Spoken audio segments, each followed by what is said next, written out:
மாண்புமிகு பேரவைத் தலைவர் அவர்களே, திரு சி. ஜோசப் விஜய் அவர்களை முதலமைச்சராக கொண்ட அமைச்சரவை மீது இப்பேரவை தனது நம்பிக்கையை தெரிவிக்கிறது என நான் மொழிந்துள்ள அரசினர் தீர்மானத்தின் மீது அனைத்து கட்சிகளை சார்ந்த மாண்புமிகு உறுப்பினர்கள் தங்களது கருத்துக்களை தெரிவித்து தீர்மானத்தை ஆதரித்தும் எதிர்த்தும் உரையாற்றியுள்ளனர். உரையாற்றிய உறுப்பினர்கள் அனைவருக்கும் என்னுடைய நன்றியை முதற்கண் தெரிவித்துக் கொள்கிறேன். இந்திய தேசிய காங்கிரஸ் கட்சி சார்பாக உரையாற்றிய மாண்புமிகு திரு சே. ராஜேஷ்குமார் அவர்கள் தீர்மானத்தை வரவேற்றதோடு மட்டுமல்லாமல் மதசார்பற்ற அரசுக்கான ஆதரவு என கூறினார்கள். நிச்சயமாக இந்த அரசு மதசார்பற்ற அரசாகத்தான் செயல்படும் என்கிற உறுதியை தெரிவித்துக் கொள்கிறேன்.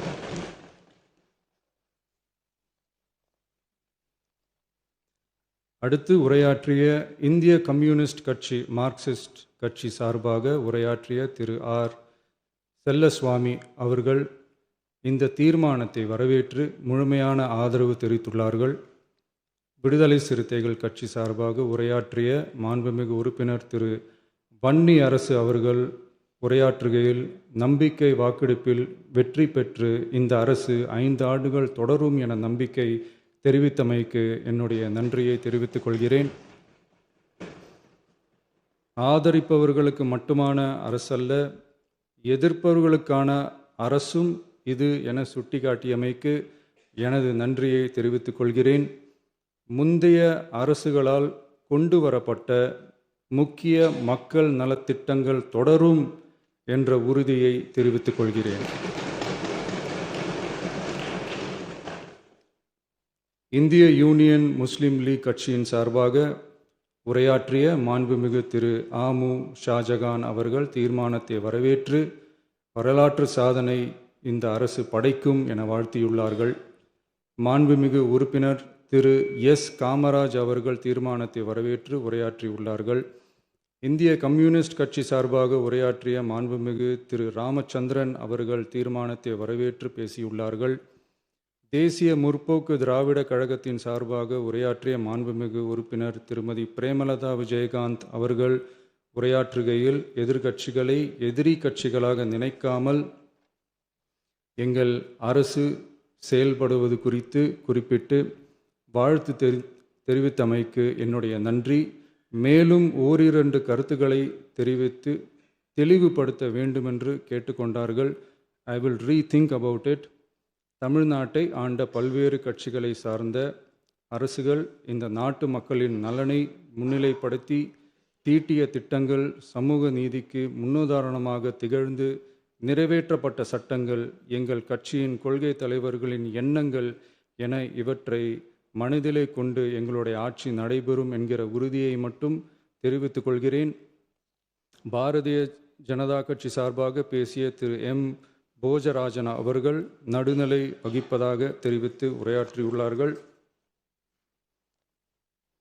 பாட்டாளி மக்கள் கட்சியின் சார்பாக அடுத்து உரையாற்றிய மாண்புமிகு முனைவர் திருமதி சௌமியா அன்புமணி அவர்கள் உரையாற்றுகையில் விவசாயிகள், இளைஞர்கள், மகளிர் நலன், மது ஒழிப்பு குறித்து செயல்படுத்தப்பட வேண்டிய திட்டங்கள் குறித்து குறிப்பிட்ட தீர்மானத்திலிருந்து விலகி நிற்பதாக தெரிவித்துள்ளார்கள். மகளிர் பாதுகாப்பிலிருந்து தவிர எந்த அரசு இம்மியளவும் இடம் தராது. அடுத்து உரையாற்றிய மாண்புமிகு திரு மு. தமிழன் அன்சாரி, மாண்புமிகு திரு கே. நித்யானந்தன், மாண்புமிகு முனைவர் எம்.எச். ஜவாஹிருல்லா, மாண்புமிகு திரு எடப்பாடி கே. பழனிசாமி அவர்கள் மற்றும் ஆகியோர் உரையாற்றுகையில் தீர்மானத்தை எதிர்த்து உரையாற்றியுள்ளார்கள். எதிர்க்கட்சி தலைவர் வெளிநடப்பு செய்துவிட்டார்கள். மாண்புமிகு திரு எஸ்.பி. வேலுமணி அவர்கள் தீர்மானத்தை ஆதரித்து உரையாற்றியுள்ளார்கள். குதிரை பேரத்தில் எமது அரசு ஈடுபடுகிறது என்ற கருத்தை தெரிவித்த மாண்புமிகு உறுப்பினர் அவர்களுக்கு நான் ஒன்றை மட்டும் சொல்லிக்கொள்கிறேன். இந்த அரசு குதிரை வேகத்தில் செயல்படுகிற அரசே தவிர குதிரை பேரத்தில் ஈடுபடுகிற அரசு இல்லை என்பதை ஆணித்தரமாக தெரிவித்துக் கொள்கிறேன். நம் தமிழ்நாட்டின் முன்னேற்றத்திற்கு உழைத்த தலைவர்கள் வழிகாட்டிய கொள்கைகளிலிருந்து இம்மி அளவு விலகாமல் நிச்சயமாக இந்த ஆட்சி நடைபெறும். எனவே நான் மொழிந்துள்ள இத்தீர்மானத்தை மாண்புமிகு உறுப்பினர்கள் அனைவரும் ஏகமனதாக நிறைவேற்றித் தர வேண்டும் என்று கேட்டுக்கொண்டு அமர்கிறேன். முதலில் நம்பிக்கை தீர்மானத்தில் மக்களுக்கான இந்த ஆட்சியை, மனசாட்சி உள்ள மக்களாட்சியை ஆதரித்து வெற்றி பெற செய்த மாண்புமிகு உறுப்பினர்கள் அனைவருக்கும் நெஞ்சார்ந்த நன்றியை நமது அரசின் சார்பாக தெரிவித்துக் கொள்கிறேன். நடைபெற்று முடிந்த சட்டமன்ற தேர்தலில் எந்த அணியும் இல்லாமல் தனி அணியாக, தனி சிறப்புமிக்க அணியாக, மக்கள் அணியாக, மக்களை விரும்பும் அணியாக, மக்கள் விரும்பும் அணியாக களம் காண்டோம். 1967 and 1977 தேர்தல்கள் வாயிலாக அமைந்த சாமானியர்களின் அரசை போலவே 2026 சட்டமன்ற தேர்தல் வாயிலாக தமிழக வெற்றிக் கழகமும் சாமானியர்களின் அரசையே அமைக்கும் என்று மக்களிடம் தீர்மானமாக கூறினோம். மக்களும் நம் மீது நம்பிக்கை வைத்து தீர்மானமாக வாக்களித்தனர். வாகை சூடும் அந்த வரலாறு திரும்பியது. விசில் அலை வெற்றி அலையாக மாறியது. ஒரு விரல் புரட்சி விசில் புரட்சியானது. கட்சி ஆரம்பித்த 3 ஆண்டுகளுக்குள் 34.92% 1,72,26,208 வாக்குகளை மக்கள் தந்தனர். தமிழக வெற்றிக் கழகத்தை தனி பெரும் கட்சியாக சட்டமன்றத்திற்கு அனுப்பி வைத்தனர். கட்சி ஆரம்பித்த 3 ஆண்டுகளுக்குள்ளேயே மிக மிக சிறிய அளவில், ஒரு நூல் இழைவில் தனி பெரும்பான்மை கொஞ்சம் தள்ளி போயிருக்கிறது.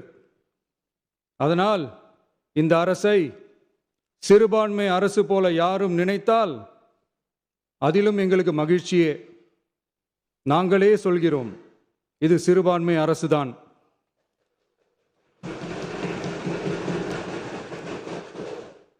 சிறுபான்மை மக்களுக்கான பாதுகாப்பை உண்மையாக நிலைநாட்டும் அரசுதான்.